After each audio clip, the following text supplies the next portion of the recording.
Hey, good afternoon, everybody. Thanks so much for being here. My name is Kathleen Newman. I'm the Curator of Education and Public Programs here at Maine Historical Society.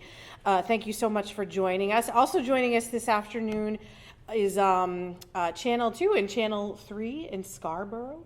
So they're going to be recording this talk for the big time for television.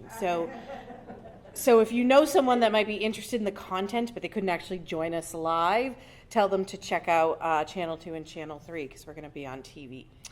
Couple things before we get started. This would be the perfect time to silence your electronics, especially your cell phones, so that they don't create a distraction during the program. That would be much appreciated. Take a moment, too, to just look around and locate the exit nearest you. Also, should anybody need the restrooms, they're just through that door to my left and your right. Through that door and down the hall, you'll find the restrooms on the right. Now, this program is part of our series for Notorious, our exhibit on Maine crime from the 1690s through the 1940s. If you haven't had a chance to check out the exhibit, you're already here. Today would be a great day to do it. It's a fantastic exhibit, and we've been doing a lot of great programming for the exhibit. So this is part of that series, and we've got coming up on Tuesday, September 19th. This will also be a 1 o'clock program. We're doing forensic science and solving crimes. So Cindy Homer, who's a forensic scientist, she's been with the Maine State Police Crime Lab for 23 years. She's going to be here to talk about how forensic science is being used in Maine to solve crimes, and maybe how it's not, like the stuff that we see on TV. I know this is a shock, may not always be like correct. So that should be a good one. That's this September 16th at 1 o'clock, and then on the 17th at 7 o'clock on Zoom, we've got another program in our 250th series. So we're in the midst of our semi-quincentennial, 250 years since the American Revolution. And we're going to have a talk on Benedict Arnold and his expedition to Quebec. For those of you that may not know, we have Arnold's letter book from that expedition in our collections here at MHS that were gifted to us by Aaron Burr. So it's kind of one of the treasures of our collections. And that expedition took Arnold right through what is today Maine. So check that out. That's going to be on the 17th, 7 o'clock on Zoom. So you can learn more about all these programs and register on our website, mainehistory.org. Don't forget that our website is also where you can sign up to become an MHS member or renew your membership. It's members like you guys that make programming like this possible, and we really appreciate your support. If now just isn't a good time for membership for you, that's okay. You can also sign up for Maine Connection, which is free. That's our monthly newsletter that will come to your email, so you can kind of stay on top of, what are we working on? Did something new and really interesting come into the collections? What's the new exhibit that's coming up? So you can sign up for that online or right in our store while we're here. Now we'll take a moment too before I introduce our speaker, just to remember that we are on Wabanaki homelands, and we recognize the inherent sovereignty of the Abenaki, Maliseet, Mi'kmaq, Passamaquoddy, and Penobscot nations within these lands and waters. Understanding Wabanaki history is vital to understanding Maine, and we affirm our commitment to partnering with Wabanaki people to share and contextualize this history with our program offerings. So today, our program, The Mystery of Miss Pattee, Linda Snow McLoon is joining us today to talk about this. When digging into the history of an old house in Maine's Belgrade region, she uncovered the fascinating story of the mystery woman who built the place on Salmon Lake in 1906. And although Miss Pattee had tried to keep her family's past a secret, the truth revealed the fascinating story of her father's checkered past as one of the biggest crooks of the 19th century. Right. So we are going to trace a spinster's tale from the Belgrade Lakes to the halls of Congress and the biggest fraud of the 19th century. Linda Snow McLoon is a published author who has deep roots in Scarborough, but she grew up in Maine's Belgrade Lakes region.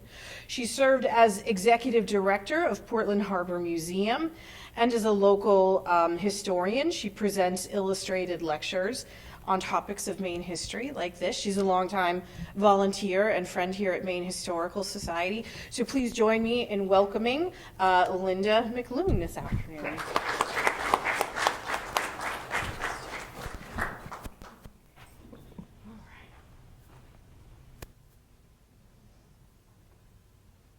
Thank you, Kathleen, and I would also like to welcome all of you here today. And let's get started on this remarkable story. Sometimes a person living in an old house that has been home to a number of families becomes curious to know more about the history of that house and the people who would live there. In my case, it took 50 years, yes, over half a century, before I decided to find out more about the woman who had built the house I grew up in that was located in Maine's Belgrade Lakes region. Today I'm going to share with you what my research uncovered about that woman and her family. This is the remarkable tale of Miss Pattee, the mysterious spinster who moved to North Belgrade early in the 20th century and built her house on the shores of Salmon Lake. Before I go further, I'll mention that the information in this program came from over 24 sources, including various books and periodicals, census records, newspaper articles, the Kennebec County Registry of Deeds and Registry of Probate, city directories, U.S. passport records, and oral history findings. I became a member of the Wyoming State Historical Society and the St. Louis County Library in my quest for information. And through the interlibrary loan system in Maine, Colby College sent microfilm of early issues of the Waterville Sentinel to the USM Library here in Portland, where I could view them. During World War II, a large shipyard was in operation in South Portland for the purpose of building Liberty ships, which transported soldiers and war supplies. My father was a teacher who was drawn into the war effort to serve as a foreman in the shipyards. The pay was good, and near the war's conclusion, my parents, Dan and Barbara Snow, had saved enough for a down payment on a summer tourist camp, Whisperwood. In 1944, they left the town of Scarborough, where they had deep roots, and moved with their 2 young daughters to the shores of Salmon Lake in the town of Belgrade. Whisperwood was typical of the many American planned sporting camps that are part of Maine's heritage. Guest cottages cozied up to the lake, where there was a dock and a small beach for swimming, as well as a boat dock for fishermen. 3 meals a day were served in the dining room in the main house, and guests also enjoyed a shuffleboard court and rec hall for playing ping pong and pool. Growing up at Whisperwood, I heard many stories about Miss Pattee, the wealthy woman who had built our house. She was always referred to as Miss Pattee. No first name was ever mentioned. Legend had it that she had been wealthy, but that at some point her resources were compromised by lawyers or bankers from away, and she finally was forced to sell the bulk of her property. Another family had made it into a tourist camp. The original blueprints had remained with the 6-bedroom house. The pair of French doors in the attic made perfect sense after we saw that bedrooms number 4 and 5 had originally been a connected music room and library. My room, number 1, was listed as the maid's room. We'd have known that my dad's office off the kitchens had been a pantry from the bins along one wall, and the heavily varnished walls in the kitchen screamed early 20th century. The house had 2 second-story porches, one in the back and one in the front, plus a first-floor wraparound porch facing west. I wondered why Miss Pattee hadn't planned for the porch to overlook Salmon Lake until I heard a house preservationist comment that at the turn of the 20th century, there was a large emphasis on providing sunset views to the west. Miss Pattee's footprints were everywhere in the house she had built, including the 6-foot-long footed bathtub, a slate sink in the kitchen, and a large, beautifully framed mirror in the upstairs hallway. An elegant red globed lamp hung in front of it. A building adjoining the main house that was used for a camp laundry and workshop had small, curious openings along the floor line. The elderly postmaster told me that the building had been a home for Miss Pattee's cats, which would come and go as they pleased through the small openings. I have some wonderful memories of growing up at Whisperwood. One day, I came home from school to find then-Governor Edmund Muskie's limousine with the number 1 on the license plate parked in our driveway. Governor Muskie was hosting the United Nations delegate from the United Kingdom and his wife, and the governor had sent them to Whisperwood for the day so that my father, a registered Maine guide, could take them out on the lake fishing. Later, my family enjoyed an interesting chat with this gracious couple. When my dad became ill and passed away in 1962 at age 48, the obituary in the Waterville Sentinel said that under the Snow's management, Whisperwood had become one of the most successful summer businesses in the Belgrades. But it was time to say goodbye. The place was sold, and nearly 20 years after coming to Belgrade, my family moved away. I finished college, got married, had 2 children, before my new family settled in Massachusetts, where I became busy with other pursuits. But after moving back to Maine several decades later, my thoughts returned to Miss Pattee. I was curious. Who was this mysterious woman? How had she become wealthy? And how had she lost her money? Exactly when did she build the house? And how long did she live there? A half-century after my family left the Belgrade Lakes, my search to find the mystery woman began.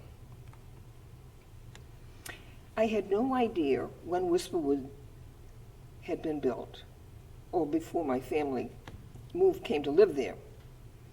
But I knew that my parents bought the property in 1944. At the Kennebec County Registry of Deeds, I traced the deeds back until I found Miss Pattee. Her full name was Natalie Pattee, and she had purchased the tract of land in 1906 and subsequently built her home there. This was before automobiles, and on her land across the road, she built a house and stable for her coachman. The second owners were there longer than I'd anticipated. The deed showed they had purchased the substantial acreage with all buildings thereon in 1923. That blew a hole in my theory that she might have lost her money in the stock market crash of 1929. Miss Pattee's death record might include some helpful information, so my next stop was the Maine State Archives. Knowing her full name, it didn't take long to find out what I was looking for. The informant was Lena Pattee, her sister, who volunteered that Natalie Pattee was born May 27, 1864 in Philadelphia. Her parents were James M. and Eunice D. Pattee. It stated that she had been a resident of Belgrade for 25 years, her previous residence being St. Louis, Missouri. The record of death was dated April 10, 1928, with heart disease listed as the cause. Now that I knew when Miss Pattee died, my next stop was the Maine State Library to search for an obituary. The library has microfilms of early editions of the Waterville Morning Sentinel, and soon I found myself once again scanning pages in front of a screen. Suddenly, the article I was looking for jumped out at me. Miss Natalie Pattee found dead in her Belgrade home. Miss Natalie Pattee, who lived alone, was found dead in bed at her home on what is known as the Taylor Woods Road, North Belgrade, early Tuesday morning. Although she had been in poor health for some time, she had been up and about the house, and her condition was not considered serious. She was first discovered by Oscar Stevens, who did the chores about the place, and it was evident that death had occurred sometime during the night. Miss Pattee came to Belgrade from St. Louis about 20 years ago, and at the time was reputed to be very wealthy. She purchased a tract of land from Miss Louise Taylor and erected an elaborate dwelling, later purchasing the adjoining pasture across the road, where she built a small house and stable as a home for a caretaker and his family. As years went by, she lost considerable of her wealth, and about 3 years ago, it was necessary for her to sell the large house, which was purchased by Mr. and Mrs. Miller Gleason, and has since been conducted as a summer hotel known as Whisperwood Camps. Miss Pattee was a woman of education and refinement and had traveled extensively. She was of middle age, and this is the important part. Although she had mingled freely with the people of Belgrade, not much of her early life and history were known. She is survived by 2 sisters in Chicago and one sister, Miss Lena Pattee of North Belgrade. So while the obituary filled in many blanks, my curiosity was piqued by the mention that not much of her life and history were known. It appears she was a mystery to her friends and neighbors. My investigation was just getting warmed up. But where could I look for more information about a woman who was born well over a century ago during the Civil War? A maiden lady would not have descendants who might have saved letters, documents, photographs, treasured heirlooms, or most importantly, stories. I surmised her sister Lena had also never married, so it was unlikely anything had been passed on to heirs over the generations. However, I had a powerful tool available that earlier generations did not. I could pursue the internet. I started by Googling Miss Pattee's father, James M. Pattee. No sooner did I click on the search button than a host of web offerings jumped onto the screen, and there he was. The first website I opened was an article written by A.C. Edmonds in 1871 about people from Nebraska. It gave a glorious account of James Pattee as an extremely successful entrepreneur who made profitable investments in land before spending time in California engaged in mining. He demonstrated a philanthropic nature by organizing profitable lotteries to benefit a library in Omaha, Nebraska. The author showered him with accolades, praising his honesty and character. Edmonds specifically mentioned Natalie and an older sister, Lena, so I could be confident this was my man.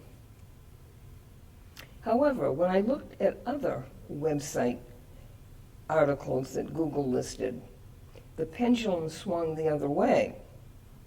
In an article written for the Wyoming Historical Society, historian Philip Gardner Nordell described the earlier biographical account of Pattee by Edmonds to be so eulogistic as to suggest that the write-up depended upon what was paid for it. Further inquiry would show Pattee to be a leading swindler, con artist, and one of the biggest crooks of his day. He would amass a fortune before an act of Congress shut him down. James Pattee's parents must have been avid supporters of the then President James Monroe, for Sylvanus and Betsy Pattee of Enfield, New Hampshire, named their son, born on April 6, 1823, James Monroe Pattee. At 21, Pattee joined an itinerant writing teacher, but evidently he eventually toured on his own before setting up a practice in Boston. He started out in 1853 when he had saved $6,000, and he struck out for the West to seek his fortune. He started with a land development in Illinois called Monroeville, which was a fraudulent land scam. According to Edmonds, during an earlier stay in Connecticut, Pattee had met Eunice Reed, a young woman from a prominent New Haven family. She was reputed to be a beautiful and highly educated woman. After their marriage in 1854, the Pattees toured the West and later traveled to Europe before settling in Philadelphia, the year before their first child, Lena, was born, in 1862 during the Civil War. Natalie was born 2 years later.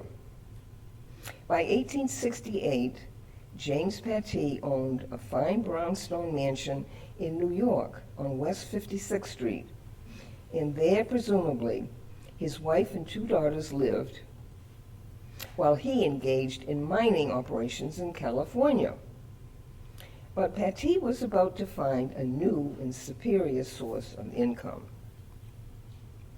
He found it in Omaha, Nebraska, the eastern terminus of the Union Pacific Railroad, the transcontinental railroad that had been completed in 1869.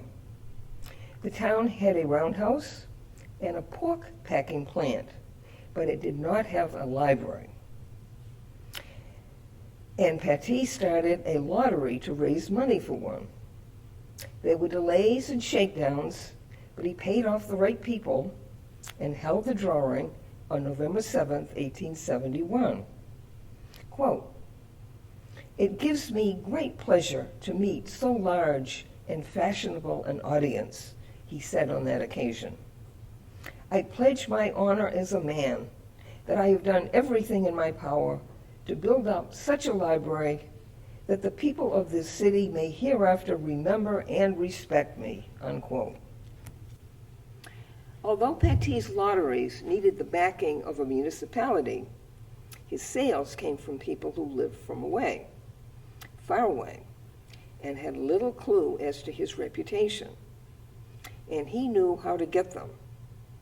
One method was to advertise in newspapers throughout the country, but he had another means of selling.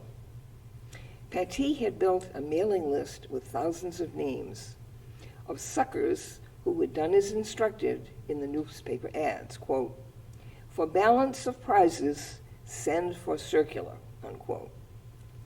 Pattee hired the Omaha Herald to print his circulars, and his clerks inserted them into hand-addressed envelopes. After being delivered to the post office, they were loaded into railroad mail cars, probably heading east over the new Missouri River Bridge. It's no wonder Pattee had designated Omaha, which was a national railroad hub at that time, as the center of his operations. Passport records show that in 1872, the Pattees took their 2 daughters to Europe, a crossing by steamship that must have been an exciting experience for girls ages 10 and 8. Later, it came to light that Lena and Natalie were enrolled in school there. Upon his return to the United States, Pattee was back in Nebraska to supervise the drawings of the lottery for the Nebraska State Orphan Asylum. The next year, Pattee and his wife were planning to return to Europe to visit Lena and Natalie, as announced in the Omaha Herald on June 16, 1873. Quote, "James Pattee is leaving for Heidelberg, Germany, where his children are now at school. He will also visit the Vienna Exposition and will be absent about 3 months," unquote. But Pattee did not get out of town quick enough, as he was arrested 10 days later on June 26. Doubts about his handling of the lotteries in Omaha had been growing, with people wondering how much he had skimmed off the top. One critic wrote, quote, "We hope the winner will make himself known and give this city a visit, and not remain at home like the Boston bookkeeper who, Pattee claimed, drew the large prize in the library scheme," unquote. Finally, local politicians decided that the town should be cleaned up. After running his 4th lottery in Omaha, Pattee was charged with carrying on a fraudulent lottery by issuing duplicate and triplicate tickets. But with justice in Omaha usually open to bid, Pattee was free on bond within minutes and on his way to New York within hours. We can assume that the Pattees went ahead with their travel plans. After Nebraska outlawed lotteries in 1873, Pattee headed for Wyoming. As he headed Omaha, he ingratiated himself with the right people, and the Wyoming legislature granted him a 10-year lottery license. Pattee's Wyoming lottery schemes were entirely fraudulent, and drawings were never held. He contributed liberally to all worthy causes in the community and wisely refrained from selling lottery tickets locally. These lotteries would operate entirely by mail, with no drawings in Laramie or anywhere else. Using the Laramie Daily Sun as his printer, he started mailing circulars to his list of addresses. The Wyoming Territory served simply as a safe and legal base. In addition to the widespread mail order business Pattee conducted in Laramie, frequent advertisements of the lottery appeared in the New York Herald. At that time, lawmakers had failed to keep lotteries out of the mail, or even control them. In 1868, Congress had passed a bill to limit them, but it failed to set penalties, and Pattee ignored it. In 1872, the politicians had tried again, forbidding the mailing of any letters or circulars concerning illegal lotteries. The blunder this time was that they had added the word illegal, and Pattee's lottery had been chartered. Finally, in 1876, Congress looked to terminate Pattee's lottery once and for all by making it a felony to use the mails to swindle the public. So at that time, lawmakers had failed to keep lotteries out of the mail or even control them. With his lotteries effectively shut down, that year, Pattee returned to New York, where he was in less danger of being shot. Rather than risk imprisonment, he reevaluated his business. And during the era of Custer's Last Stand and the building of the Brooklyn Bridge, he created his masterpiece, the Silver Mountain Mining Company of Montana. James Pattee decided that the same suckers who had bought his lottery tickets would probably invest in non-existent real estate and mines. And he knew who these suckers were because he had their names on his mailing list. He distributed through the mails a circular resembling at first glance a pictorial tabloid newspaper entitled The Times Illustrated. To get the reader's attention, the first page contained, complete with drawings, the story of the sensational sex scandal involving the Reverend Henry Ward Beecher that rocked the country at that time.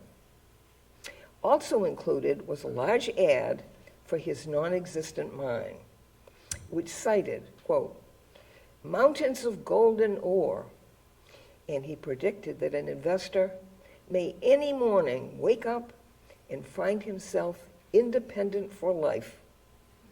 Persons who invest a few dollars to develop the mine may realize a fortune, unquote. The prospectus featured a large map marked in several places by the word ore. Those gullible enough to buy shares received monthly reports along with requests for more money to keep the mine running. The investors got nothing in return. At that time, the Pattee family was living in their brownstone mansion in New York, close to Central Park.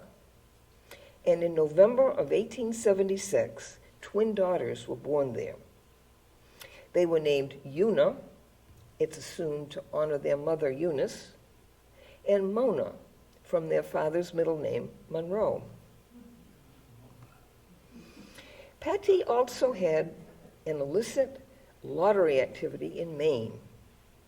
Perhaps he thought he would not be noticed in a more remote eastern location. So despite the federal law making his lotteries illegal, he set one up in Augusta.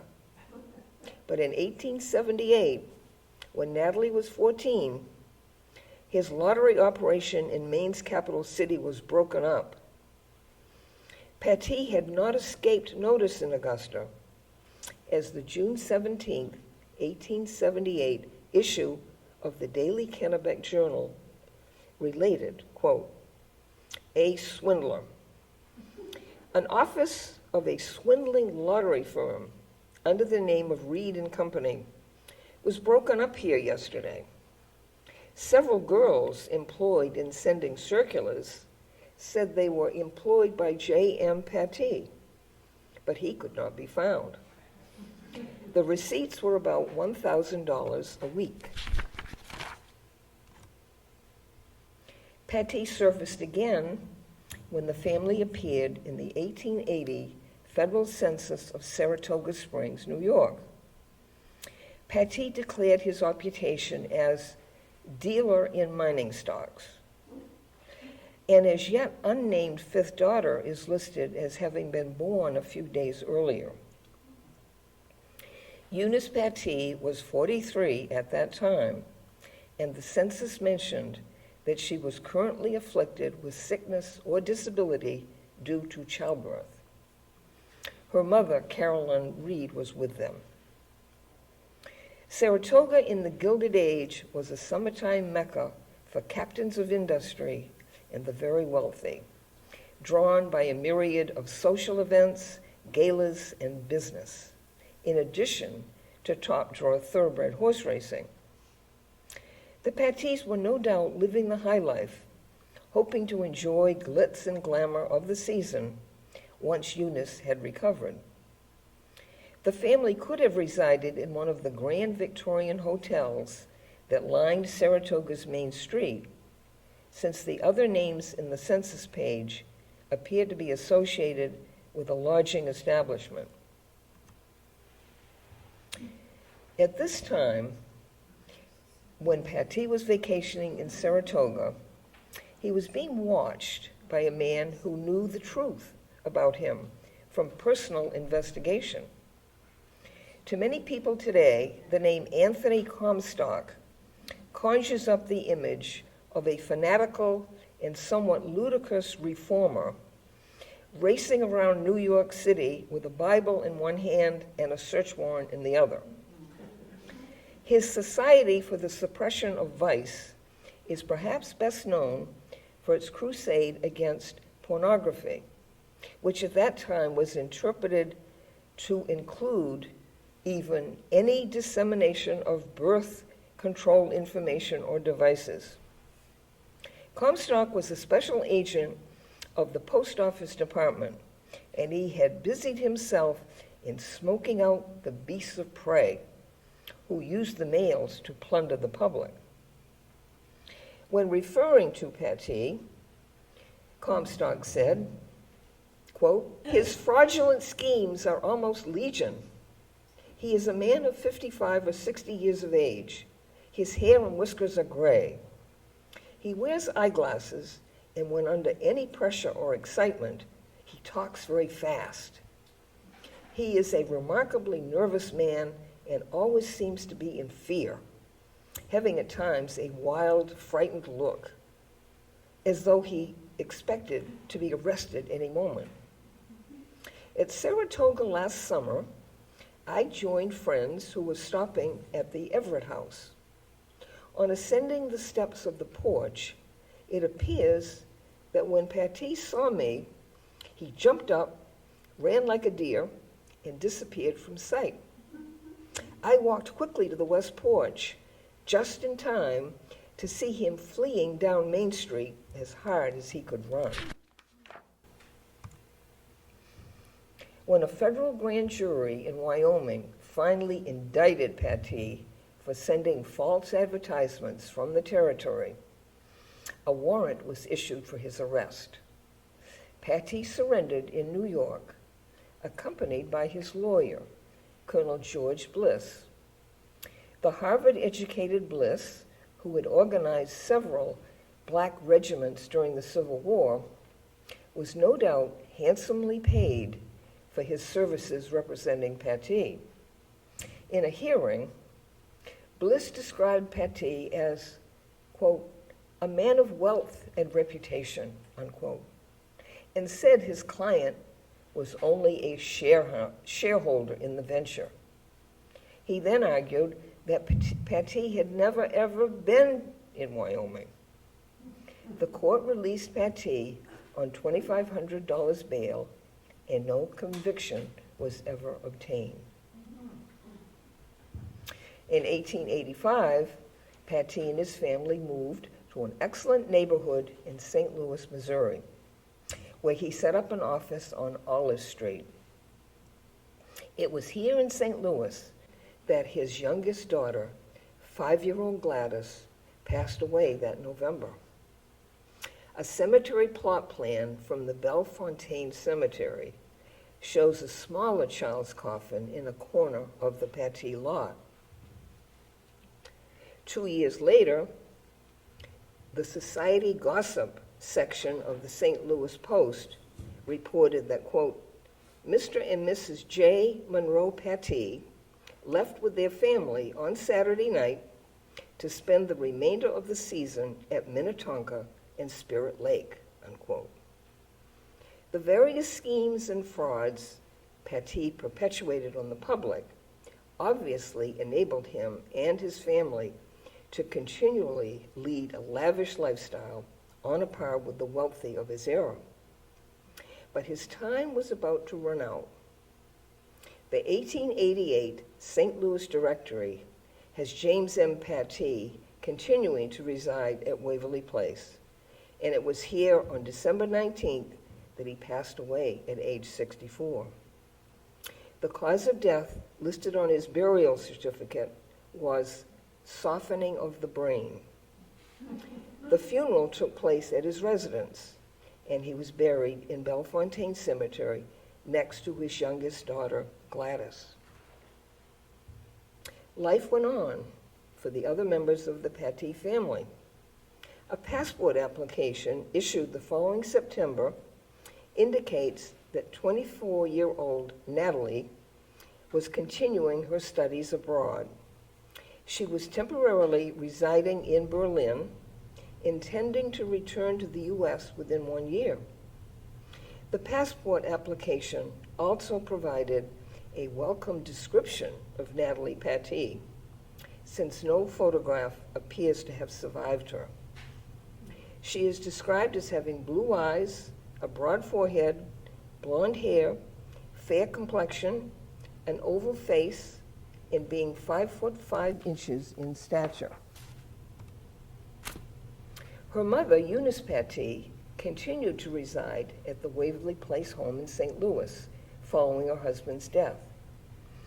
In 1894, while again visiting Saratoga Springs, Eunice Pattee passed away. A state of New York transit permit was obtained the next day in order to remove her remains to St. Louis for burial in the family plot. Her burial certificate declared she was a 59-year-old white widowed female, and the cause of death was uremic poisoning, which is an illness associated with kidney failure. A week later, the St. Louis Post announced that Natalie Pattee had qualified as executrix of the will of her mother. The jewelry and apparel would become hers to divide between her sisters as she saw fit. The remainder of the estate was left to her in trust for the other 3 children until the youngest shall have arrived at the age of 23. Then the estate would be divided equally, except as to Lena, whose interest was to be held in trust by Natalie as long as she saw proper. It was mentioned in the same newspaper on July 6th that Eunice D. Pattee's estate also included 13 pieces of valuable business property in St. Louis and some in Omaha, as well as cash, notes, and chattels. An inventory of Eunice Pattee's jewelry and wearing apparel included a full-page listing of numerous pieces of expensive jewelry: gold, silver, diamonds, and pearls. Period scholars, or costume scholars, might find it interesting that the list included several camel shawls, an ermine muff and tippet, a number of ivory fans, lace fichus, parasols, and a white lace sack, spelled S-A-Q-U-E. Perhaps the black lace veil on the list was worn by Eunice earlier on the occasion of her husband's and daughter's funerals. The good life continued for the Pattee daughters. The Bedford Springs Hotel in Bedford, Pennsylvania, was long known for its springs that were reputed to have healing powers, and the coming of the B&O Railroad in 1872 made the hotel a favorite attraction for the wealthy. A June 1903 article in the Pittsburgh Post-Gazette announced the hotel's coming for the season of various socialites and prominent business leaders, including presidents of the Pennsylvania National Bank and the Continental Coal Company of Baltimore, along with their families. Also included on the list of those registered at the hotel were Miss Natalie Pattee and maid of St. Louis, who will remain for the season. 3 years later, in 1906, Miss Pattee, now age 42, turned up in Belgrade, and we have a pretty good idea what brought her here. In the golden era of Maine's tourist industry, the Salmon Lake house in North Belgrade became a popular summer place. It was located near the dam on the stream connecting Salmon Lake and Great Pond.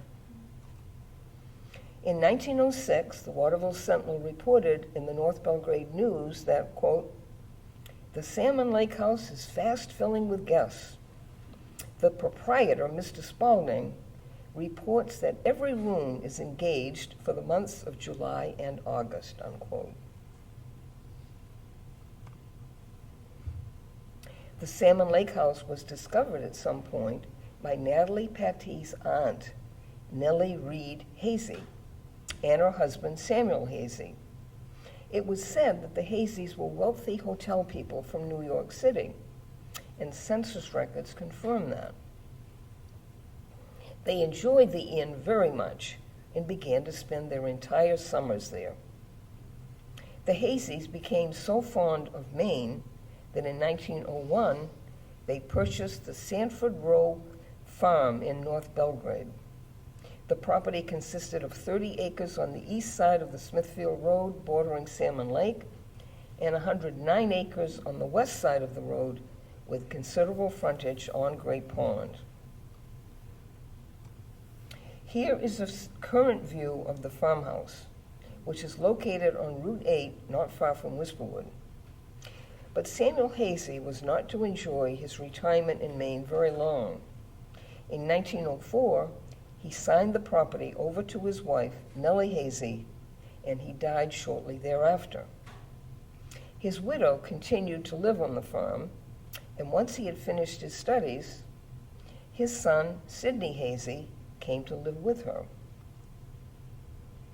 It was perhaps while visiting her aunt in Maine that Natalie Pattee fell in love with the pastoral town of Belgrade and pristine Salmon Lake. She must have wanted to live close to her Aunt Nellie, because in March of 1906, she purchased from Louise Taylor the tract of land which abutted her aunt's property and had frontage on Salmon Lake. After purchasing the land, Miss Pattee began making arrangements to have a lovely home built there. In the North Belgrade News column of April 12, 1906, the Waterville Sentinel reported that, quote, Miss Pattee of New York has begun to get the lumber hauled for the large cottage which she intends to build this spring, unquote.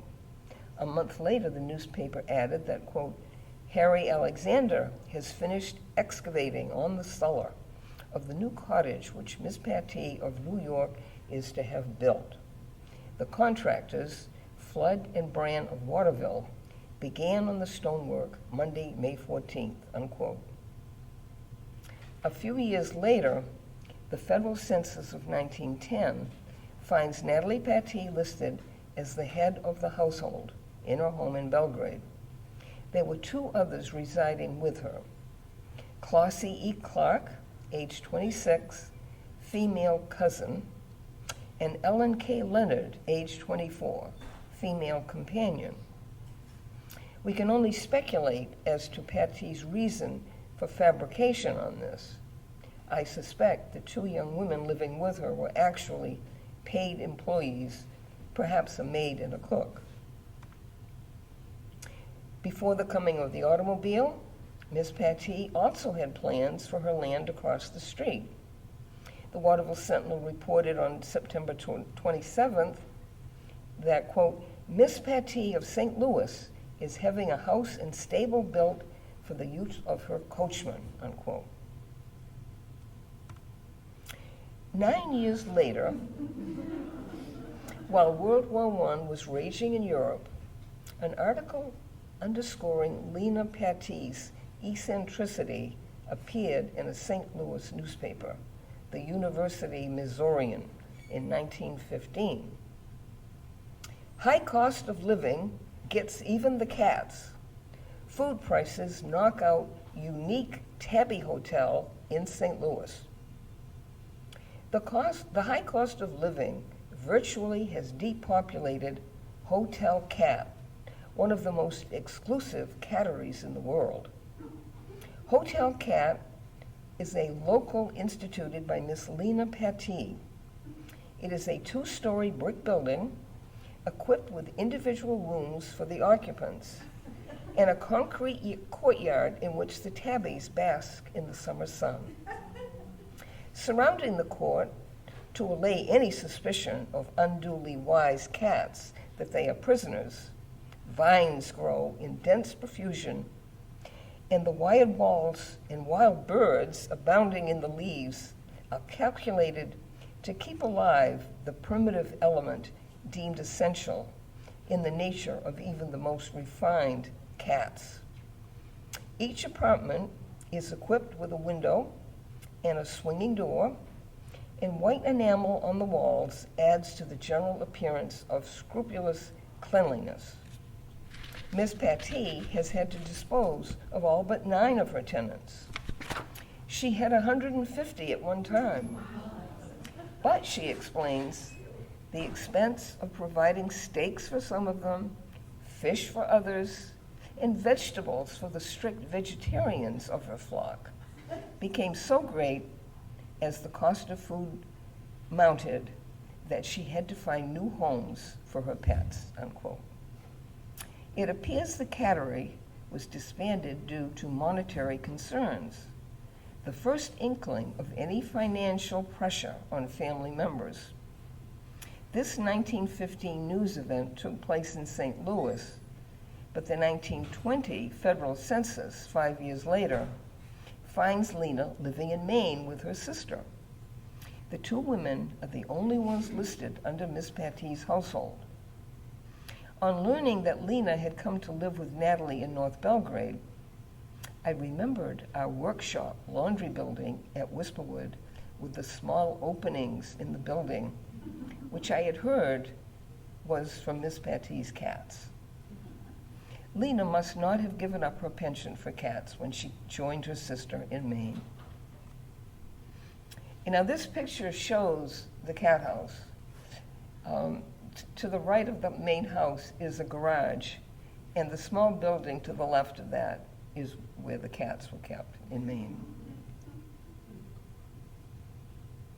The younger Pattee twin sisters, Mona and Una, were both living in Chicago at the time of the 1920 census, living in a rooming house, aged 43. They both did clerical work in a department store for wages, another indication that the Pattee sisters were no longer living high on the hog from their inheritance.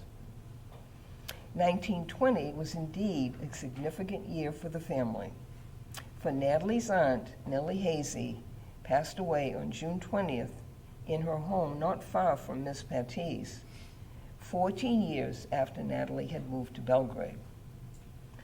After his mother's death, Nellie Hazy's son, Sidney, continued to live in the farmhouse, but things would continually go downhill for the family.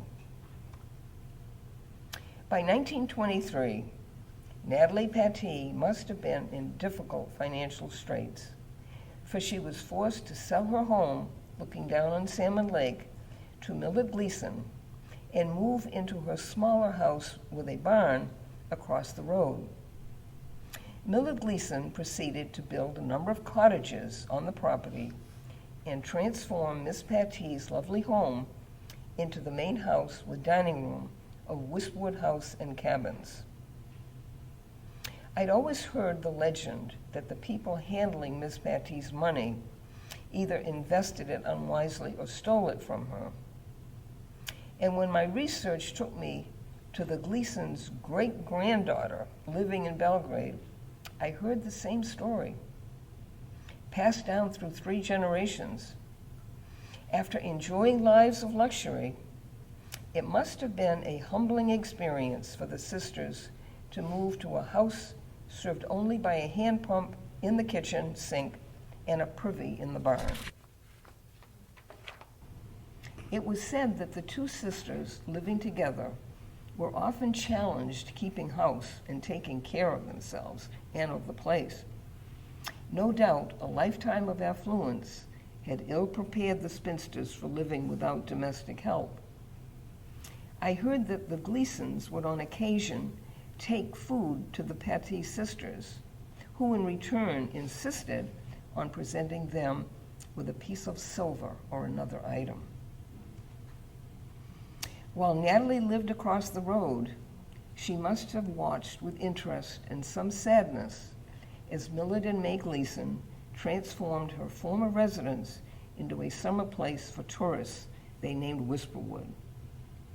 In a process that would take 4 years, the Gleasons built cottages along the lakeshore, transformed an attached building into a summer kitchen, created a central dining room in the house, and remodeled the upstairs into 6 bedrooms suitable for lodgers. Some of the cottages had simple housekeeping facilities, but under the American plan, other guests were served 3 meals a day in the dining room. Docks sprang up along the shore. Finally, on May 21st, 1927, at a time when the world was abuzz with news of Charles Lindbergh's first transatlantic flight, the Gleasons announced in the Waterville Sentinel they were prepared to entertain guests. Announcement is made of the opening of Whisperwood camps for the season at North Belgrade. We cater to parties on short notice. Millard E. Gleason, proprietor. It was almost a year after Whisperwood's opening, on April 10, 1928, that Natalie Pattee's employee, Oscar Stevens, discovered that she had passed away in the night. A physician diagnosed the cause of death as heart disease.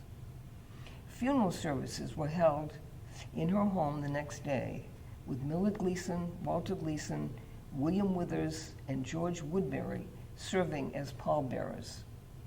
Walter Gleason was Millard's older brother. William Withers operated the barrel-making mill in North Belgrade by the dam, and George Woodbury was the superintendent of the nearby fish hatchery. The newspaper said that interment was in Belgrade Cemetery.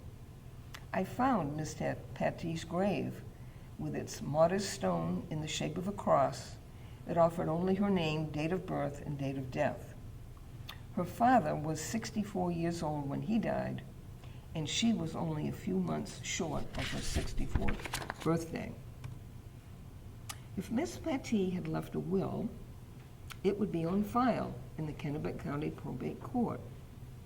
After filling out the necessary paperwork, I was ushered through a safe-like door. It really looked like walking into a safe, with a combination lock, where an assistant climbed a ladder to reach a box of documents that pertained to Natalie Pattee. She had not prepared a will, so an inventory of goods and chattels was required. Charles H. Mills, Esquire of Belgrade, was appointed administrator of the estate, and again, Lena Pattee was excluded from the process. The inventory sheds light on Miss Pattee and the era in which she lived. Her house at Whisperwood had included a music room, and both a piano and graphophone with records had followed her across the road.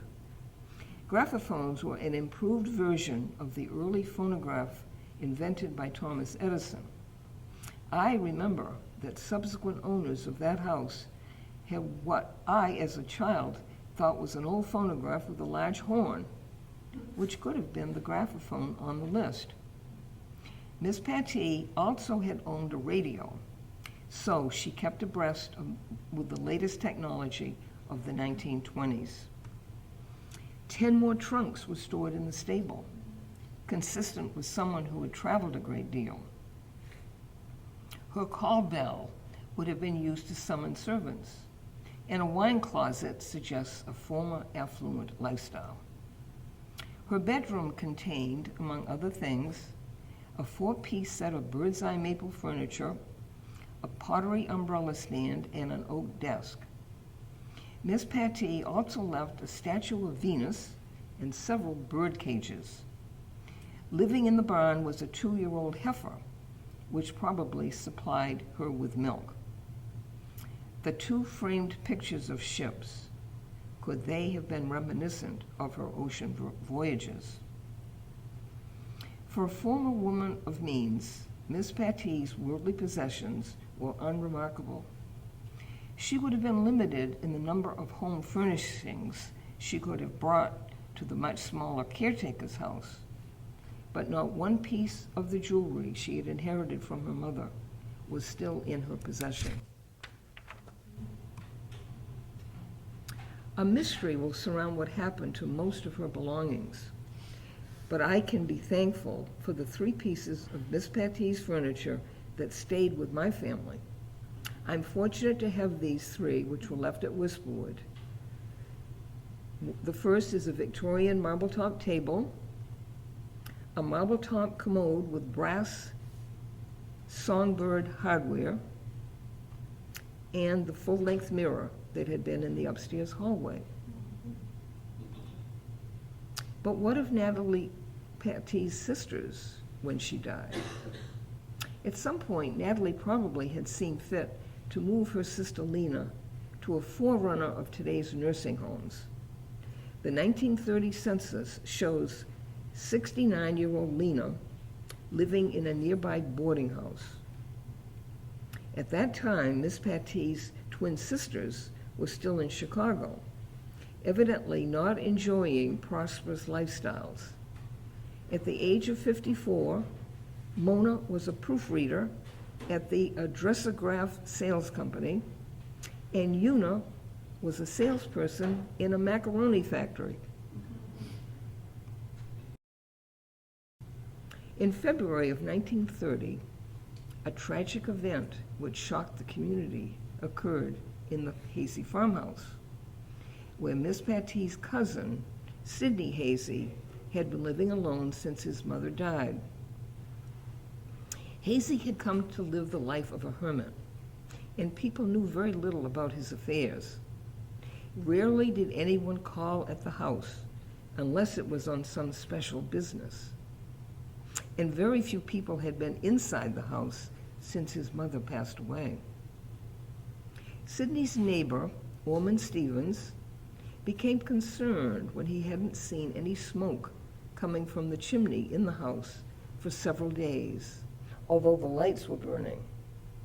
When Ormond and Town Selectman Charles Mills went to the house to check on Sidney, the doors were locked, so they entered the house by breaking a window. After looking through the house and finding nothing, they opened the door to the shed and discovered the frozen body of Hazy hanging. A rope had been tied to a beam, and he had placed the noose about his neck and then kneeled down. So instead of a suicide by hanging, it was actually by strangling, a much longer and painful death. At that time, Sidney Hazy was 54. Incidents during the past weeks indicated that Sidney had carefully planned the suicide, making various arrangements in advance. A few days before his death, Hazy asked Ormond Stevens to come to his place. Ormond said that when sitting in the corner of his kitchen, Sidney's eyes looked very strange and shining. He asked Ormond to care for his cow for a few days as he was going away. Sidney also went to the Central Maine Power office and ordered his meter taken out. He made a generous donation to the Salvation Army, leaving just enough in his checking account to cover burial expenses. When he was discovered, clothes for his burial were laid out in the house. Lena B. Pattee would live 9 years after her younger sister's death. When she died in 1937, she had been boarding for 5 years at a residence on the Belgrade Road in the next town of Oakland with Mr. and Mrs. Herbert Axtell. Her obituary said that her life was spent as a recluse, being mainly interested in music. The death record verifies she was 75 years old, and I couldn't decipher the cause of death. Funeral services were held in the Axtell home. She was supposedly buried in the family lot in the Pine Grove Cemetery with her sister, but I found no such record or stone. The Wheel of Funeral Home records noted that orders to the funeral home came from Arthur Cottle, first selectman of Belgrade. Lena had been on the town for quite a few years, and her funeral expenses were paid by the town of Belgrade. The daughters of James Monroe Pattee died with little fanfare, their family secret safe at last. The people of their worlds never knew that their father, James M. Pattee, had gained notoriety as a crook and leading swindler of the 19th century. Pattee left an interesting legacy. It is believed that despite there being other American lottery swindlers, no one ever equaled Pattee in the sheer audacity of his lottery operation. For a period of time, he deserved a crown as the lottery king, tarnished though it was. A Kansas editor, remembering Pattee, said he showed no remorse for his schemes. Quote, "He seemed to delight in boasting of his own villainy, in swindling weak human nature. He said his conscience did not trouble him, that the people wanted to be humbugged, and it was his business to do it." Unquote. I had hoped that information on the Pattee family would uncover why Miss Pattee went from an upper-class woman of means, enjoying the riches her wealthy father had amassed, to not being able to continue the standard of living she had always enjoyed. From the both obvious and subtle inferences the story offers, it appears there were no embezzlers or dishonest managers lurking in the background, leeching off her assets. Rather, it seems likely that after their parents passed away, Natalie Pattee and her sisters continued to spend money as freely as ever. Their parents had always lived an affluent lifestyle to the fullest, as if their resources were never ending. I would conclude that their daughters followed their example until the money ran out. So that's the story of Miss Pattee and how she happened to come to Maine to live.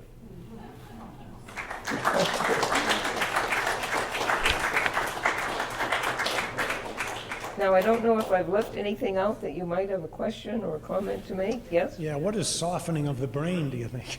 Good question. You better ask a doctor that one. Not sure about that. Well, thank you all for coming.